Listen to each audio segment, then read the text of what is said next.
Welcome back, everybody, for another deep dive. Today, we're going to be looking at something pretty interesting, I think. It's kind of the intersection of electric vehicles, politics, and how consumers are reacting to all of that.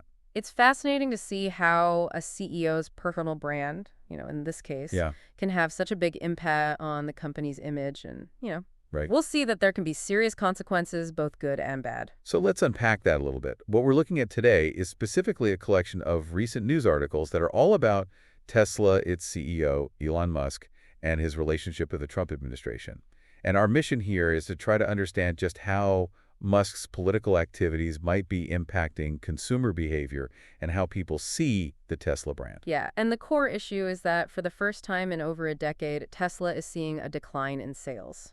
And that's interesting, right? Because It is. the global electric vehicle market is actually expanding. Right, so you would think that You'd think they'd be Tesla would be riding that riding wave. the wave, yeah. But if we look at the bigger picture, it seems like Musk's increasing involvement in politics is playing a role in this.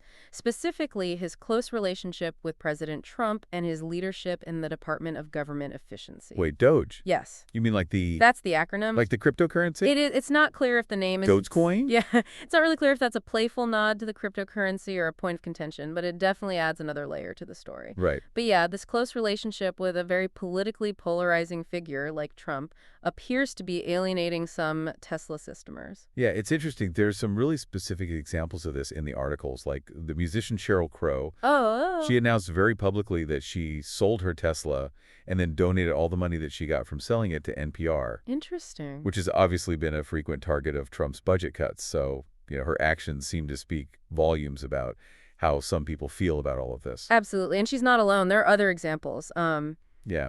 in these articles talking about former Tesla owners who've done something similar specifically because of Musk's political activities. Yeah, like Mina O from Massachusetts. She was talking about how she told embarrassed to be driving her Tesla because it was associated with Musk. Yeah, and there was that early adopter, Jake Nickel, who sold his Model X and is now actively encouraging his son to stay away from the brand. Wow.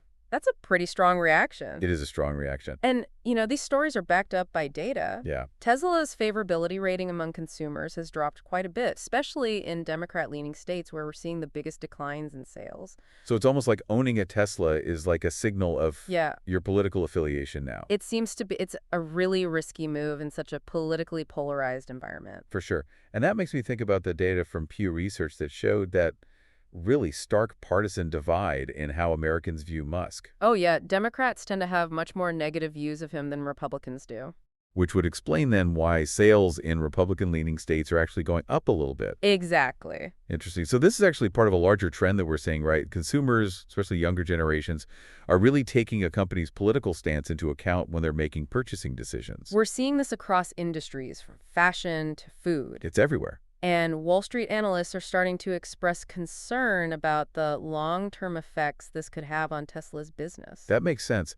But I'm wondering, couldn't there be some upsides to this relationship with the Trump administration? Like maybe it could lead to deregulation in some areas that would actually help Tesla? Okay, I see what you're saying. Like self-driving technology, for example. Yeah, weakening federal regulations in areas like autonomous driving could actually give Tesla a big advantage over its competitors. Right. But it's a gamble. In what way? Well, the damage to Tesla's brand image might end up being bigger than any benefits that they get from deregulation. Interesting. So, as a consumer listening to this right now, how much do a CEO's political views factor into your purchasing decisions? Think about the brands you support. Yeah, do their values line up with your values? Exactly. And the thing is, Tesla isn't the only player in the electric vehicle market anymore. Not at all. Traditional car manufacturers like BMW, Mercedes-Benz, and Volkswagen are investing a ton of money in electric vehicles, particularly in Europe. So that just adds another layer of complexity. It does. It really complicates things for Tesla. Absolutely. So Musk is really walking a tightrope with all of this, isn't he? He is, and the articles don't really give a clear answer as to whether or not this gamble is going to pay off. Will the potential benefits from deregulation outweigh how the public sees the brand right now? It's just too early to say. Yeah, for sure. But I think what is clear is how much all this stuff with political stances is impacting how consumers are acting. Yeah, it's really highlighting that, and it brings up all sorts of questions about how business and politics all work together and how the public sees all of it. Like, for instance, if a company's success is now so closely tied to how people see the CEO, How does a company deal with all of this stuff when it comes up? It's a really good question, and this isn't just something that Tesla's dealing with. We're seeing this happen across industries. Yeah, think about all the boycotts and controversies we've seen in just the last few years. I mean, consumers are definitely becoming a lot more vocal about what they want from companies, and they expect them to act according to their own It's values. a huge shift in how consumers are interacting with the market, and it's really forcing companies to rethink how they're participating in the political landscape. Because honestly, these days, staying silent isn't really an option. No, it's not. Consumers are demanding both transparency and accountability. For sure. And companies that don't kind of adapt to this new way of doing things are really risking some serious consequences. Absolutely. Okay, so zooming back in on Tesla, what happens if this trend just keeps going? What could happen? Well, in the short term, we could see sales continue to drop, especially in places like California and Europe, which are really key markets for them. And what about over a longer period? Well, in the long term, it could really hurt how people see the Tesla brand and make it harder for them to get new customers, especially with more and more companies starting to make electric cars. The market's getting more competitive. So it's like a perfect storm brewing, then declining sales, negative brand perception, and all these new competitors all fighting for a piece of the pie. It's definitely a challenge for sure, but you also have to remember that Tesla's still an innovative company with a great track record. Yeah, they were the pioneers in this whole electric car thing, and they still have a very loyal customer base. Exactly. So it's too early to say that they're done, but they're definitely going to have to figure out how to navigate this political world very carefully if they want to stay on top. All right, so backing up and taking a look at everything we've talked about today, what are the big takeaways here? Well, I think the biggest takeaway is that things are changing. We're in a new era where the line between business and politics is getting really blurry. And consumers are holding these companies responsible not only for what they do, but also for what their leaders do. Right. And that means companies need to start thinking a lot harder about how they get involved in politics and how they communicate their values to their customers. Yeah, it's not just about making a good product anymore. Consumers want something more. Right. They want to support brands that have the same values as they do. Exactly. And if companies don't realize that's what's going on, they risk losing a big chunk of the market. Absolutely. So what does all this mean for all of you listening right now? Well, it means you have more power than ever before. What you choose to buy as a consumer can really change how companies act. It's like you're voting with your wallet, and companies are paying attention. They are. So as you're out there making choices about what to buy, it's super important to know what the companies you support stand for, both in terms of their values and their political views. Do your research, ask questions, and make sure you're making informed decisions. Because at the end of the day, the power to change how businesses work is in your hands as the consumer. That's a great point. Okay, so with that in mind, we're going to leave you with a final thought-provoking question.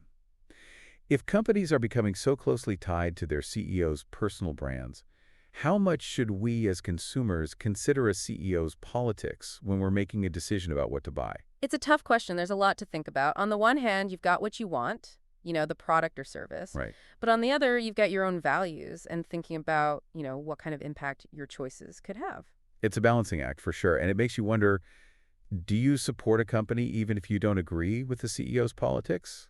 Or is there a line you draw? Do you put your values first? And it's not just a question of individuals either. It's something we should be thinking about as a society, Are we okay with CEOs having this much influence? Does it make things unfair?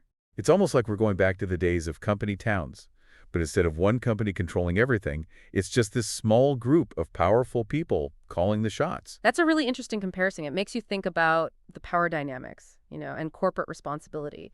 What role do we have as consumers in all of this? How much can we influence how these businesses operate? A lot to unpack there, but that's what these deep dives are all about. Right. Exploring these complex issues and thinking about the questions that don't have easy answers. Absolutely. We're here to look at all sides of the story, to get you thinking critically, and hopefully help you become more informed and more involved in these important conversations. So to wrap things up today, we've seen how Musk's involvement in politics is having a real impact on how people see the Tesla brand. And this is happening in a world where consumers are paying more and more attention to a company's political stance. And it's not just Tesla. This is a trend that we're seeing across pretty much every industry. Exactly. Whether Tesla will benefit from deregulation more than it's hurt by this negative brand perception is still up in the air. It is. It really is. But one thing's for sure, the relationship between businesses, politics, and how Republic views all of that is more complicated than ever. It is. And we as consumers have a lot more power to shape that relationship than we used to. That's a great point. So thanks to everyone for joining us today on this deep dive into the world of Tesla, politics, and how consumer choices play into all of that.